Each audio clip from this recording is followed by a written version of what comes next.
closer and closer to home here in Central Florida. We told you at 10 how the apex predators are getting closer to our home here. Officials in Florida quietly launched a secret project pouring millions into a last-ditch effort. They sent hundreds of robotic rabbits into the heart of the Everglades. Each machine was built to mimic a live rabbit, from its body heat to its unique scent, all to trap the pythons that have destroyed the ecosystem. But the swamp doesn't follow human rules. The robots worked too well. They didn't just find the pythons, they found something else. And what happened next is frankly insane.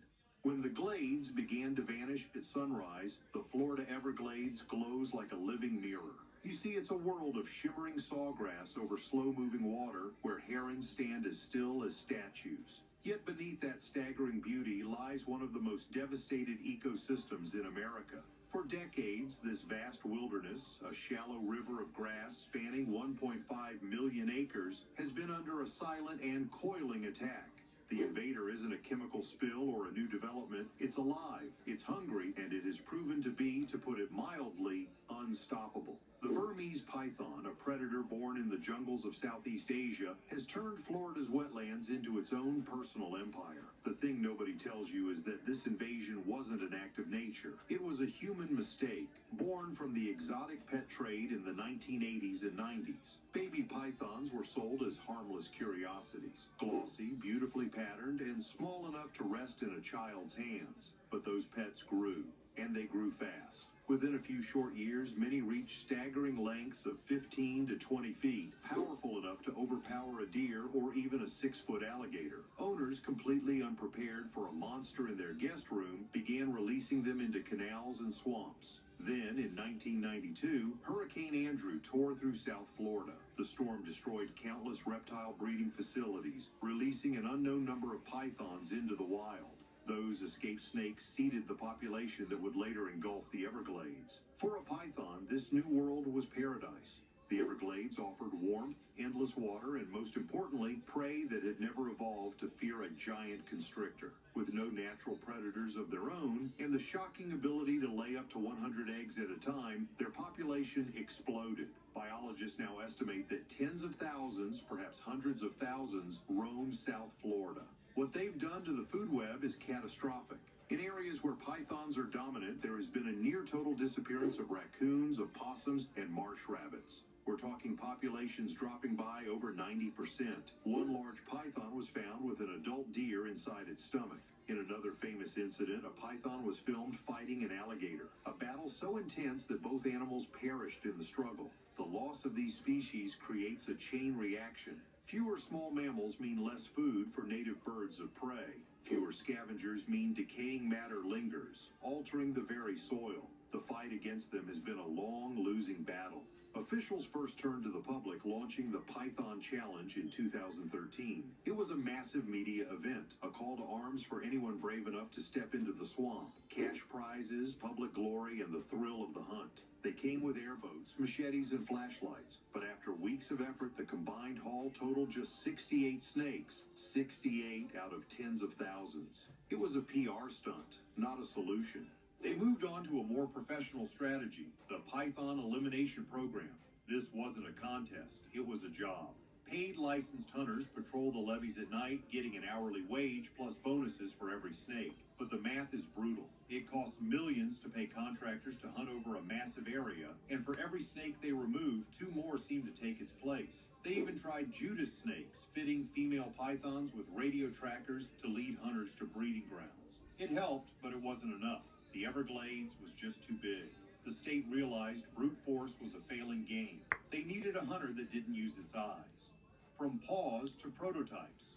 When the bounty programs failed to make a dent, wildlife managers realized they needed a new kind of hunter. They needed one that didn't rely on sight or luck, but on an ancient, powerful instinct. That's when Florida turned to an ally as old as humanity itself, the dog. In recent years, the Florida Fish and Wildlife Conservation Commission launched a small but daring experiment. 2 dogs, trained like elite detectives, would be sent into the swamps to do what humans could not: smell the invisible. Their names were Truman and Eleanor. Truman, a black Labrador, had the friendly face of a family pet. Eleanor, a Dutch Shepherd with sharp, alert eyes, was bred for precision. For months, they were trained to recognize the faint, musky odor that Burmese pythons leave behind. A scent humans can't detect at all, but which lingers in the grass and mud long after the snake has passed. Once in the field, the results came fast. In their first few months, the duo helped capture several large snakes that had eluded human crews for weeks. Truman's tail would stiffen, Eleanor would circle, nose low, and suddenly freeze, the universal sign that prey was near. Moments later, a handler's flashlight beam would catch the slow ripple of scales. These dogs were finding pythons in minutes where biologists had searched for hours. But, as with everything in the Everglades, success came at a price. The swamp is a tough place to work.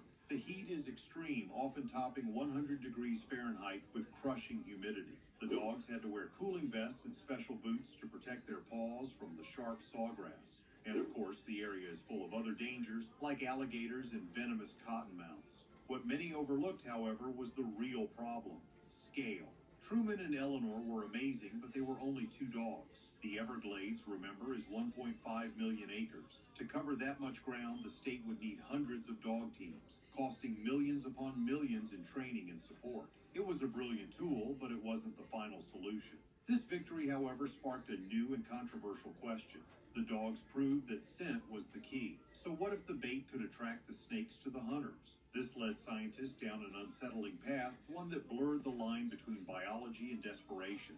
They began small, controlled studies using live marsh rabbits, the python's natural prey. They built secure pens, designed to protect the rabbits from any direct attack, and placed them in high-traffic, swampy trails. The rabbits, terrified but unharmed, became magnets. Within weeks, pythons began appearing, one after another, slithering toward the enclosures. The principle was proven. Prey attraction worked, but the moral cost was high. The images of trembling live rabbits surrounded by giant constrictors sparked immediate outrage from animal welfare groups. The experiments were labeled as cruel. Under immense public pressure, the funding for live bait trials was pulled. The program was shut down. They couldn't use live animals, so they decided to build one. Bathfitter is the creator. This is where the story truly gets weird. With the live bait program finished, engineers and biologists teamed up. They had the blueprint. They knew what a python wanted: the heat of a small mammal, the scent of its fur, and the slight twitch of life. So, they started building. The project was called the Robo Rabbit. Each decoy was a marvel of practical design, built from weather-resistant materials and coated in synthetic fur. Inside, a special thermal pad emitted a constant heat signature, nearly identical to a living marsh rabbit's 99-degree body temperature. Tiny, battery-powered emitters released a chemical compound that mimicked rabbit musk, a scent that could drift on the swamp breeze. Some models even had tiny motors to make their ears and nose twitch. They were, in effect, perfect bait. Each one cost nearly $4,000 to build. Hidden within was a motion-triggered camera and a transmitter. Whenever something slithered close, the system would activate, sending an alert to biologists stationed miles away. And to power it all, small, efficient solar panels, allowing them to operate for weeks. The plan was simple. They anchored 120 of these robotic rabbits inside protective pens in known python hotspots. The goal wasn't to harm the snakes directly, but to lure them into monitored zones where trained teams could move in and remove them. When the first units were deployed, no one knew if it would work. The first 2 days were a stunning success. The alerts started pinging almost immediately. Field cameras captured incredible footage. Massive pythons, some over 15 feet long, approaching the decoys. They flicked their tongues, sensing the heat and smell. Then they struck, coiling their massive bodies around the fake rabbits. The teams moved in and captured snake after snake. It was working. And then, day 3 happened. An alert came in from a decoy near a deep water canal. The biologist watching the feed expected a python. Instead, the camera showed a dark, log-like shape moving fast. A 12-foot alligator. The gator wasn't confused. It was drawn by the same sensory triggers. It saw a warm, struggling animal. In one violent explosion of water, the alligator charged the pen and crushed the $4,000 robot in a single bite. The robots, it turned out, were the perfect lure for everything. The thing nobody tells you is that pythons and alligators are ancient enemies. They compete for food and territory. Now, humans had just dropped hundreds of flashing dinner bells all over their shared hunting grounds. What happened next was the insane part. A new predator war began. The alligators, learning that these were easy, if unsatisfying meals, began hunting the robots. They destroyed dozens of them. The pythons, in turn, sensing the massive alligators, started avoiding the traps entirely. The project was, to put it mildly, a complete disaster. The project was failing and the expensive machines were being destroyed, but the robots had a secret: hacking the invasion. Scientists and officials were ready to pull the plug. The robotic rabbit army had failed. Millions of dollars were being crunched in the jaws of alligators. But a young data analyst on the team noticed something strange. The robots weren't just decoys, they were spies. Before being destroyed, each robot's motion sensor, thermal imager, and camera recorded everything that passed by. They weren't just logging python attacks, they were logging python movements. They tracked the time of day, the temperature, and the direction of travel. What many overlooked was that by cross-referencing the data from all 120 units, especially the ones that weren't attacked, a pattern emerged. They built a digital, three-dimensional map of the swamp's predator movements, and the data showed something they had never seen before. The pythons weren't just randomly slithering through the million-plus acres. They were using highways, specific hidden corridors in the water and sawgrass to move between hunting grounds. And the alligators? They used them too. This is where the story goes from strange to something out of a science fiction movie. It gets even crazier. The scientists took all that data, every twitch, every failed hunt, every robotic rabbit lost, and they fed it into a powerful learning AI.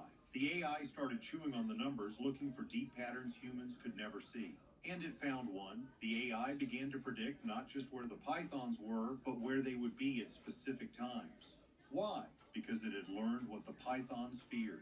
The AI figured out that the pythons were moving in precise, deliberate patterns to avoid their only natural predator, the alligators. The robots hadn't just found a few snakes, they had stumbled backward into something huge. They had accidentally mapped the python's entire secret social calendar. They had decoded their movements, their fears, and their hidden schedules. They had found the python's secret weakness.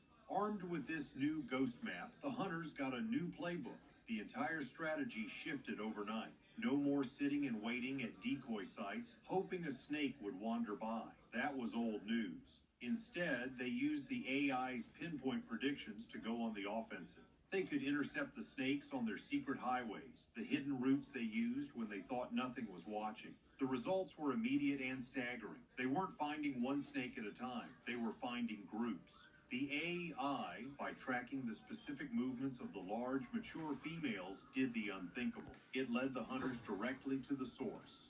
It took them to the breeding grounds. These were massive, completely hidden nests, places buried deep in the swamp that no human would have ever found on their own. They found dozens of females and thousands upon thousands of eggs. The numbers were almost unbelievable. In just 1 month, using this new AI map, the hunters removed more invasive pythons than they had in the entire previous year of the bounty program.